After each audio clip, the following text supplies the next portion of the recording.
తెలంగాణ రాష్ట్రంలో ముఖ్యంగా హైదరాబాద్లో చెరువులు, నాలాలను కబ్జా చేసి ఎఫ్టీఎల్ పరిధిలోనూ బఫర్ జోన్స్లోనూ నిర్మించిన కట్టడాలను గుర్తించి వాటిని కూల్చివేయడం లక్ష్యంగా పెట్టుకుని దూసుకుపోతున్న హైడ్రా వ్యవస్థపైన పెద్ద ఎత్తున చర్చ జరుగుతుంది. అయితే మొదట సంపన్నుల ఆక్రమణలను హైడ్రా కూల్చివేస్తున్నట్లు హైడ్రాకు విపరీతమైన మైలేజ్ వచ్చింది. నాగార్జున ఇన్కన్వెన్షన్ కూల్చివేతతో ప్రజల్లోకి ఈ విషయం వెళ్లింది. అప్పుడు హైడ్రా కూల్చివేతలపైన సర్వత్రా హర్షం వ్యక్తమైంది. అయితే ఆ తర్వాత పరిణామాలలో హైడ్రా సామాన్య మధ్యతరగతి ప్రజల నివాసాలను కూడా కూల్చివేస్తుండటంతో రాష్ట్ర వ్యాప్తంగా హైడ్రా పైన వ్యతిరేకత మొదలైంది. పేద మధ్యతరగతి వర్గాల వారు హైడ్రా కూల్చివేతలతో కన్నీరు పెట్టుకుంటున్న అనేక వీడియోలు సోషల్ మీడియాలో హల్చల్ చేస్తున్నాయి.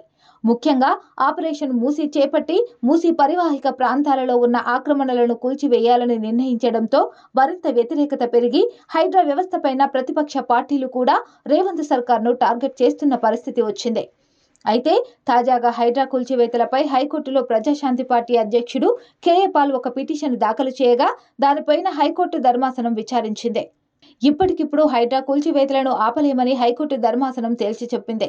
హైడ్రా కూల్చివేతలను తక్షణమే ఆపాలని ప్రజాశాంతి పార్టీ అధ్యక్షుడు కేఏ పాల్ దాఖలు చేసిన పిటిషన్ నేపథ్యంలో విచారణ జరిపిన హైకోర్టు ఈ విషయాన్ని వెల్లడించింది.